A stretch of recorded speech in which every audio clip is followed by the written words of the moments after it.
What if I told you that teenagers hold a critical piece of information that can help us unlock why some kids grow up to become amazing readers and others experience a lifetime of struggle? I want to start by taking you back to the late 90s, when I was a middle school teacher in Houston, Texas. Now, a lot of my students had reading difficulties, and so I turned to the research that we had at the time to help them improve. And some of them did improve, but many others didn't, and I struggled to understand why. But then one year, I had a student who helped me see things differently, and his name was Ronnie. Now, Ronnie did not have the best reputation in school. He was prone to outbursts of anger, he often refused to do his classwork, and as you might suspect, he had difficulties with reading. One day, a colleague came to me, concerned, because she had seen Ronnie talking to himself in class and saying things that didn't make any sense. She wanted to know if I had seen these things. I hadn't, but I said I would keep an eye out. And for a while, nothing out of the ordinary happened. But then one day, we were packing up and getting ready to go home. It was this dreary, rainy day, and the kids were just sitting around reading and quietly talking to their friends. We were just waiting for the bell. And that's when it happened. Now, before I tell you what Ronnie did, I've got to give you some background. Keep in mind that this was the late 90s. And at this time, Dwayne "The Rock" Johnson had just come onto the scene as a professional wrestler. But I didn't know this because I didn't watch professional wrestling. So just remember that what I'm about to tell you, I witnessed completely out of context. Ronnie began to gyrate in his seat, and he said rather loudly, "Listen to The Rock. Do you smell what The Rock is cooking? Listen to The Rock." Now, this was a riff on one of The Rock's catchphrases, and I have to tell you, when you don't know who The Rock is, some really weird stuff to see and hear. So the next day, I asked Ronnie about what I had seen, and he told me all about professional wrestling, which resulted in my colleague and I immediately going home to watch The Rock, and then of course it all made sense.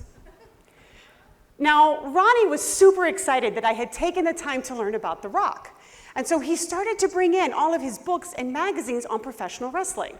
And we would sit together and look through them, and he would tell me everything that he had learned from reading these materials. Clearly, Ronnie was a reader.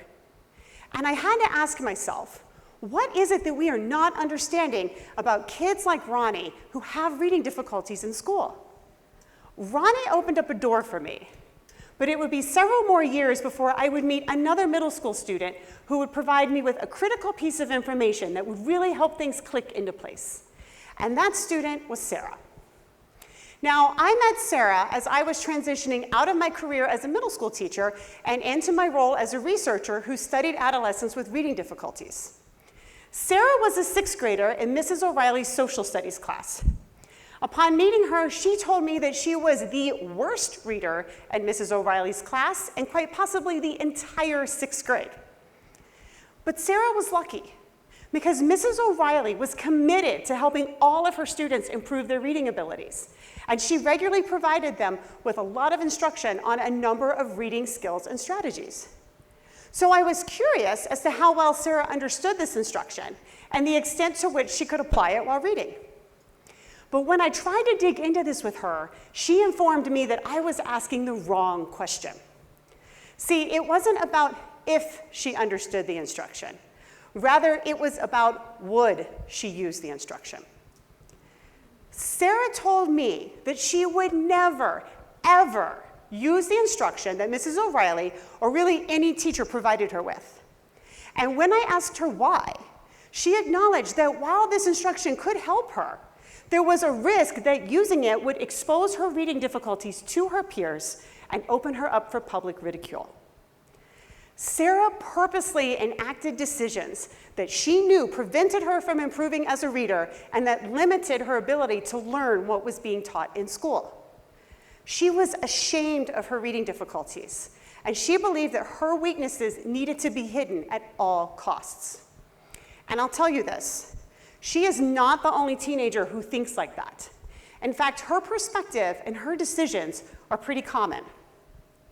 Students like Sarah and Ronnie, who have difficulties with reading in school, are exceedingly common at every grade level. And we know this in part because of the reading scores from the National Assessment of Educational Progress, otherwise known as the NAEP. The NAEP reading assessment began in 1969, and it is the only common assessment given to a representative sample of students in every state in this country in grades 4, 8, and 12. Students in grades 4 and 8 take it about once every 2 years, and it's given about once every 4 years to students in grade 12. So what this means is that we have both current and longitudinal data that provide us with a snapshot of academic reading achievement in the United States at different points in time. Now, the NAEP categorizes students based on 4 achievement levels: below basic, basic, proficient, and advanced. For starters, the majority of our students who've been tested fall into the below basic and basic categories. NAEP does not provide a definition for the term below basic, but in a piece published in 2021, an educational researcher, White, Sabatini, and White, did an analysis of existing NAEP data. And they concluded that if you fell into the below basic category, you would most likely have poor word recognition and poor oral fluency. So this means 2 main things. First, it means that you're not going to know how to pronounce a lot of the words that you come across in your reading. And second, even if you can pronounce them, you are going to be reading them so slowly that by the time you get to the end of a sentence, you'll have forgotten what the first half is about. Now, kids who fall into the basic category, they can do things like make simple inferences, identify the main idea, locate details in a piece of text, nothing overly complicated. They may still have problems pronouncing some of the words that they read, and they may occasionally read at too slow of a rate of speed, but those problems are not going to be as frequent for them as they are for kids that fall into that below basic group. So, just how prevalent is this problem? Well, in 2019, for 8th graders tested, 27% fell into the below basic category and 39% fell into the basic category. That means that 66% of the students who were tested can be expected to do little more than extract basic pieces of information from text. Now, those numbers shift a little bit for 12th graders, but the overall total remains the same. 66% of 12th graders tested in 2019 fall into those below basic and basic categories. Now, this is not a new problem. Those numbers that I just showed you, they have stayed the same for decades, despite the incredible amount of research that we have done to improve reading instruction across K-12. So why is that?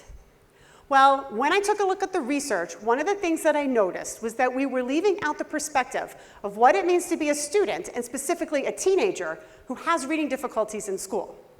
So I started going into middle and high school classrooms. I started surveying students, following them around all day, having in-depth conversations with them, really just taking the time to learn what life is like for them. And teenagers are incredibly honest. And what I heard from them repeatedly are the same things that I heard from Sarah and Ronnie, just on a much larger scale. And it's this: even though they enjoy reading, and they would love to get better at it, they will forego doing what they need to do to improve because it is too big of a social risk. They are unwilling to do anything that they believe will expose their reading weaknesses to their peers. So, if we want to change these NAEP numbers, then we have to recognize that while good instruction is critical, it is the students who have the final say regarding if and how that instruction gets used. And they will not use it so long as there is a social stigma attached to having reading difficulties. So what are we supposed to do about this? Well, it turns out it's not that hard to remove that stigma and get kids who have reading difficulties to change their behaviors. I started working with middle school teachers on how we could design instruction that was responsive to students' concerns. And I'm going to share with you exactly what it is that we came up with. Now, the first thing to know is this: adolescents thrive when given a voice in their instruction. And this is particularly true for students who have reading difficulties.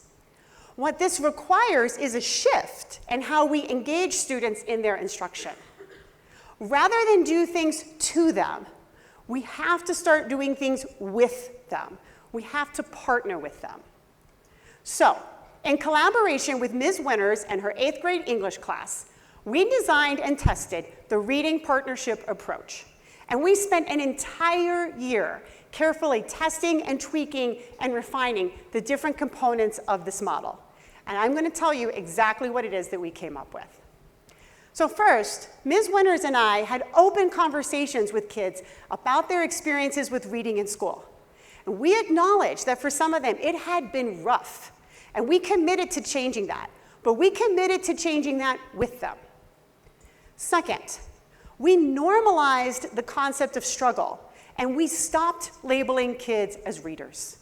So instead of being a good reader or a bad reader, we encouraged kids to simply be a reader and to have whatever experience they were having within a given moment. Now, as you know, sometimes reading is easy and enjoyable and fun, and other times it's difficult and frustrating and challenging. But we experience reading on a continuum, and it's important to help students recognize that a range of experiences are normal.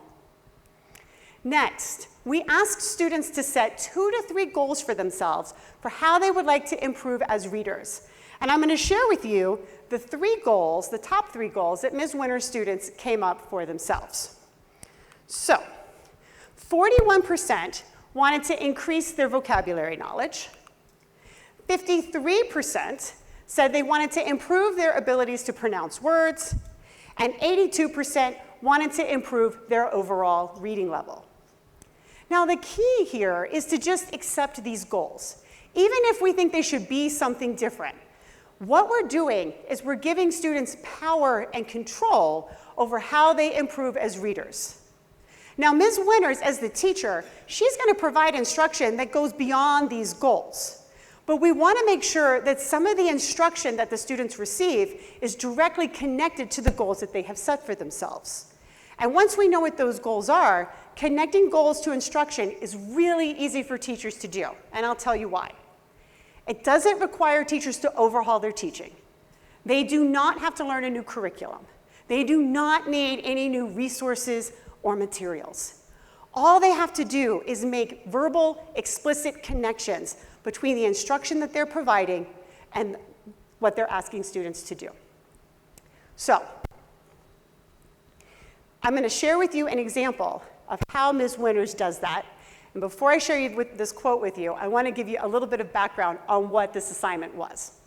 So on this particular day, Ms. Winters had given her students a piece of text to read. And she asked them, as they read, to identify vocabulary words that they didn't understand and to keep a running list. When they were done, they were going to compile a list as a class, learn the definitions for the words, and go back and do the reading again. Now, some kids, they will do this assignment because this is what the teacher told them to do, and that's good enough for them. But other kids, and particularly those with reading difficulties, they will not do this assignment because this is another opportunity to expose their weaknesses as readers, okay? So here's what Ms. Winters said to motivate her students to engage in this instruction. She said to them, "Why pick out words you don't know? One reason is you may actually learn a couple of new words. Remember, many of you have said you want to increase your vocabulary. If you do that, then you have to pay attention to words you don't understand and take the time to learn them." So all she's doing here is saying, hey, 41% of you said you want to improve your vocabulary knowledge. I'm providing you with an opportunity to do that today. And then finally, about every 6 to 8 weeks, we ask students to revisit their goals, reflect on them, and refine them as needed. So what happens when you do this? Well, not much at first, because you have to be patient and you have to give it time. But we started to see changes happen with Ms. Winters' students about 4 to 6 months in.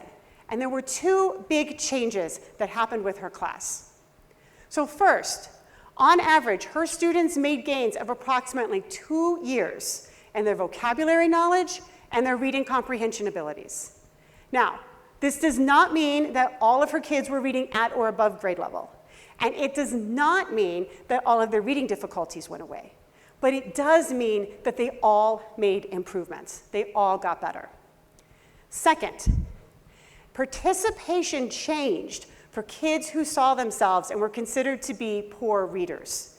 So as part of this project, I closely followed 3 students who were considered to be poor readers.